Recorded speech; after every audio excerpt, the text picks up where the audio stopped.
അലൈക്കും വറഹ്മത്തുള്ളാഹി വബറകാതുഹു. സമസ്ത അർദ്ധവാർഷിക പരീക്ഷയിൽ 4ാം ക്ലാസ്സുകാർക്ക് ഞായറാഴ്ച ദിവസം ഖുർആൻ ഹിഫ്ള് തദ്രീബു തിലാവ പരീക്ഷ നടക്കുകയാണ്. എല്ലാം ഒറ്റ പരീക്ഷയായിട്ടാണ് നടക്കുന്നത്. തദ്രീബു തിലാവയിൽ അൽ വഹ്ദത്തു സാബിഅ, അതായത് 7 യൂണിറ്റാണ് പരീക്ഷയ്ക്കുണ്ടായിരിക്കുക. സൂറത്തുൽ ബയ്യിന മുതൽ ലൈൽ വരെയാണ് അവർക്ക് ഹിഫ്ളുള്ളത്.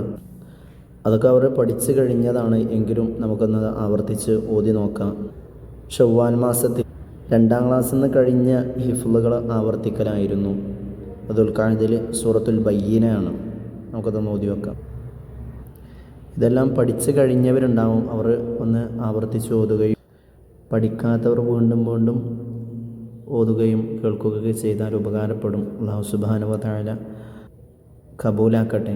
പ്രത്യേകമായിട്ടൊരു കാര്യം പറയാനുള്ളത്, വെറും ഫോണ് കയ്യിൽ പിടിച്ച് നിൽക്കരുത്. ഫോണൊരിടത്ത് വെച്ചിട്ട് ഖുർആൻ നോക്കിയിട്ട് ഇത് കേൾക്കുക, കൂടെ ഓതുകയും ചെയ്യാം. ഖുർആൻ നോക്കിയിട്ട് ഓതുകയാണെങ്കിൽ ഒരുപാട് പ്രതിഫലമുണ്ട്. ഖുർആൻ ഉപയോഗിച്ച കൂലി, ഖുർആനിലേക്ക് നോക്കിയ കൂലി, ഖുർആൻ പഠിക്കാൻ വേണ്ടിയിട്ട് ഇരിക്കുന്ന കൂലി, അങ്ങനെ ഒരുപാട് കൂലികൾ ഖുർആൻ കയ്യിൽ വെച്ചിട്ട് ഓതുകയാണെങ്കിൽ കിട്ടും. പക്ഷെ മൊബൈലിലാകുമ്പോൾ പലതും നമുക്ക് നഷ്ടപ്പെടും. അല്ലാഹു സുബ്ഹാനഹു വ തആല ഖൈർ നൽകി അനുഗ്രഹിക്കട്ടെ. സൂറത്തുൽ ബയ്യിന. അഊദു ബില്ലാഹി മിനശ് ശൈത്വാനിർ റജീം. ബിസ്മില്ലാഹിർ റഹ്മാനിർ റഹീം. لم يكن الذين كفروا من أهل الكتاب والمشركين منفكين حتى تأتيهم البينة. رسول من الله يتلو صحفا مطهرة فيها كتب قيمة وما تفرق الذين أوتوا الكتاب إلا من بعد ما جاءتهم البينة وما أمروا إلا ليعبدوا الله مخلصين له الدين حنفاء ويقيموا الصلاة ويؤتوا الزكاة ذلك دين القيمة. إن الذين كفروا من أهل الكتاب والمشركين في نار جهنم خالدين فيها أولئك هم شر البرية. إن الذين آمنوا وعملوا الصالحات أولئك هم خير البرية جزاؤهم عند ربهم جنات عدن تجري من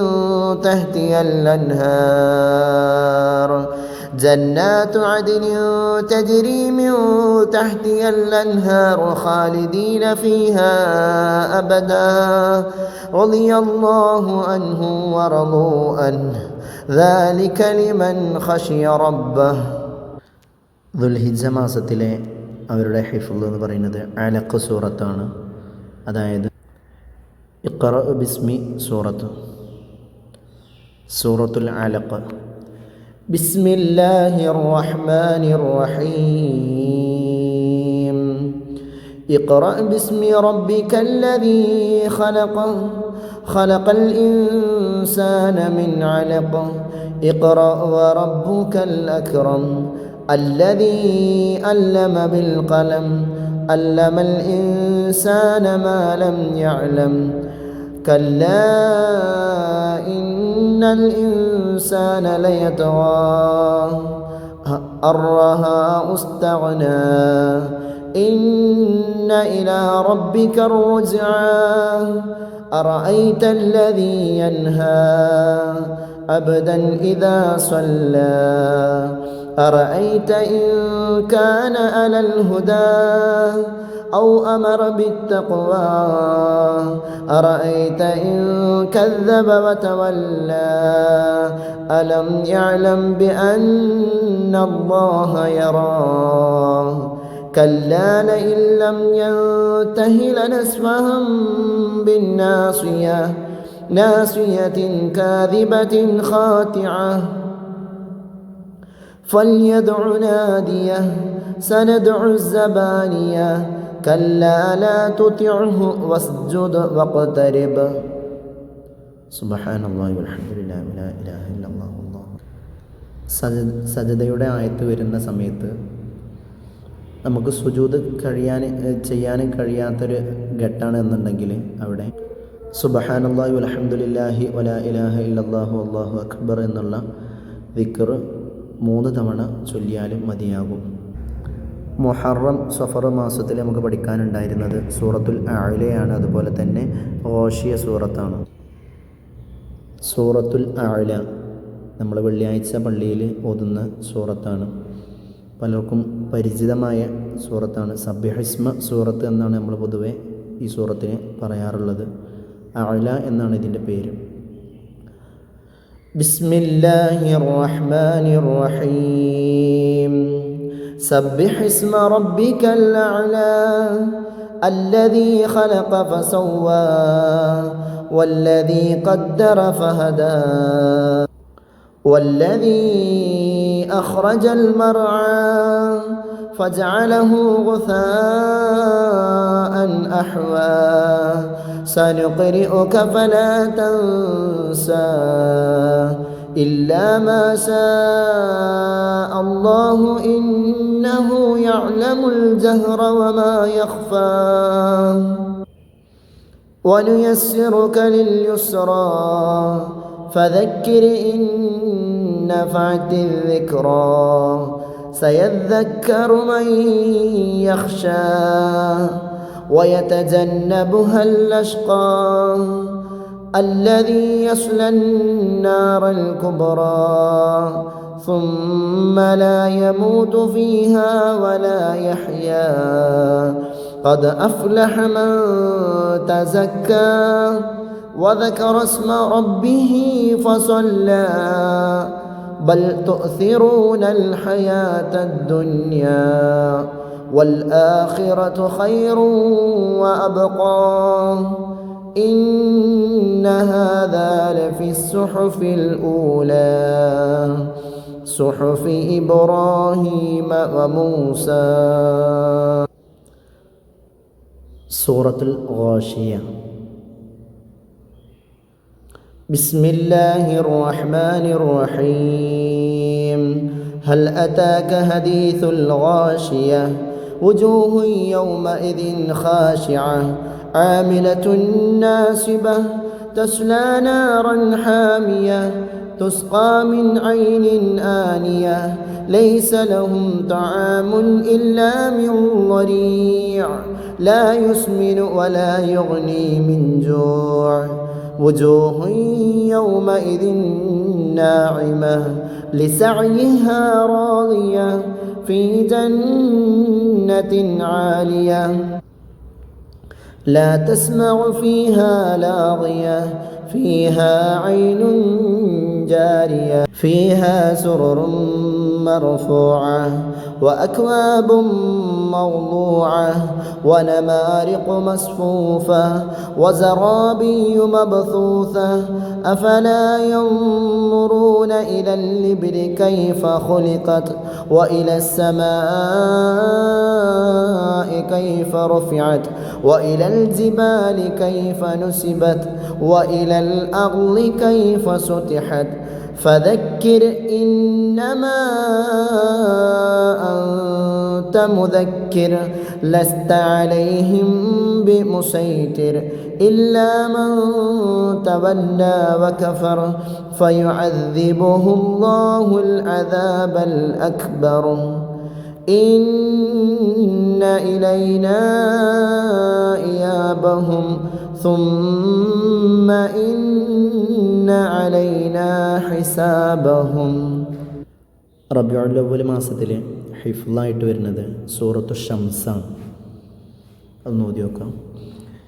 ബിസ്മില്ലാഹിർ റഹ്മാനിർ റഹീം വശംസി വളുഹാഹാ വൽഖമരി ഇദാ തലാഹാ വന്നഹാരി ഇദാ ജല്ലാഹാ വല്ലൈലി ഇദാ യഗ്ശാഹാ വസ്സമാഇ വമാ ബനാഹാ والأرض وما طحاها ونفس وما سواها فألهمها فجورها وتقواها قد أفلح من زكاها وقد خاب من دساها كذبت ثمود بتقواها إذ انبعث أشقاها فقال لهم رسول الله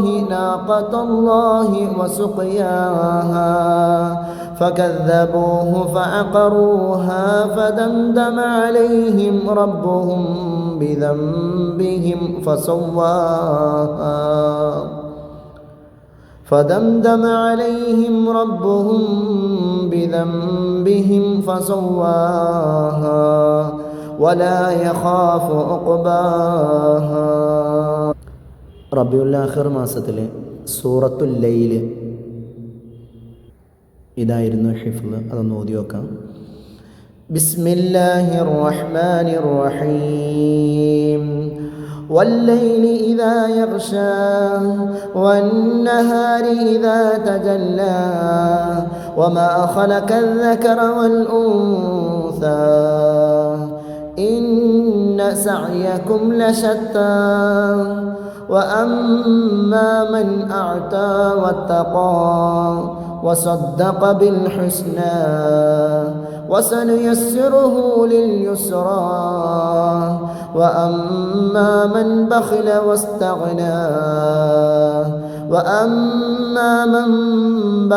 واستغنى وكذب بالحسنى فسنيسره للعسرى وما يغني عنه ماله إذا تردى إن علينا للهدى وإن لنا للآخرة والأولى فأنذرتكم نارا تلظى لا يصلاها إلا الأشقى